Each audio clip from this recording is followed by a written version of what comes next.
Millions of dollars in state funding could help survivors of sexual assault. The $8 million will allow for testing of all rape kits in police custody, which some hope will allow victims to come forward. Our Chandler Walsh joins us now to explain. Chandler. Olivia, sexual assault counselors say many police departments have a backlog of rape kits waiting to be tested. They say it's been a problem for decades, but this money means the state is one step closer to a solution. Pathways for Change says the state's budget for 2020 is something to celebrate. Over the moon thrilled. It includes $8 million to test all rape kits in police custody. We can put any system in place that we want, but if we're not funding that, nothing is going to come of it. The Rape Crisis Center's Heidi Sue LaBeouf says the money backs up legislation passed last year.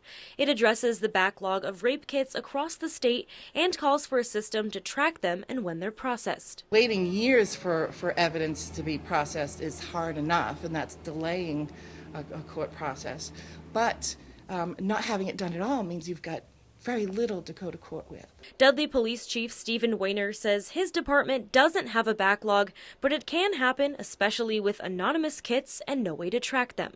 He says the budget will allow these to be processed. I want to make sure that all these cases get done with DNA and that they're tracked and they're categorized, so they're not just left on a shelf someplace or put somewhere waiting for something to get done. Weiner says the best thing for survivors to do is take a test and file a police report as soon as possible, even if they aren't sure they want to go to court. The whole idea is to preserve the evidence, preserve the information while it's fresh in everybody's mind, and gather the physical evidence that you can gather right away, and then save it, and then let the victim make the decision if they want to go forward later on. LaBeouf says sexual assaults aren't commonly processed or reported.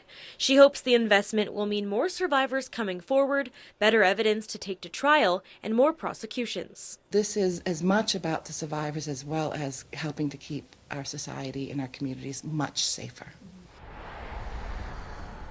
Chief Weiner says it is easier for police to track kits when victims come forward with their name, but they do have the right to remain anonymous. Chandler Walsh, Worcester News Tonight.